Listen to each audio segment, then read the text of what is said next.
Summer వచ్చేసింది కదా, సమ్మర్లో మనం రైస్ కంటే ఇలా సలాడ్స్ తీసుకుంటే హెల్త్కి చాలా మంచిది. సో అందులో వాటర్ కంటెంట్ ఎక్కువ ఉన్న కీర దోసకాయ అంటే కుకుంబర్ సలాడ్ ఎలా తయారు చేసుకోవాలో ఈ వీడియోలో మీకు సింపుల్గా చూపించేస్తాను.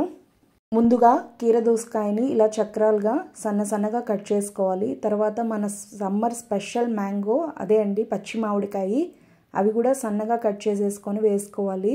తర్వాత కొత్తిమీర, వేయించిన పల్లీలు, ఉప్పు, పెప్పర్ అదే మిరియాల పౌడర్ అన్నిటినీ చక్కగా మిక్స్ చేయడానికి నిమ్మకాయ, సగం చెక్క నిమ్మకాయని ఇందులోకి బాగా స్క్వీజ్ చేసుకోవాలి. తర్వాత వీటిని చక్కగా మిక్స్ చేసేసుకోవాలి. ఇలాగా సమ్మర్లో మనం రైస్తో పాటు సలాడ్ కానీ తీసుకుంటే మనకి చాలా హెల్త్ బెనిఫిట్స్ ఉంటాయన్నమాట. మన బాడీని హైడ్రేట్గా ఉంచుతుంది. సో దీన్ని నేను ఒక సర్వింగ్ బౌల్లోకి తీసేసుకొని నువ్వులతో సర్వ్ చేసేసుకున్నాను.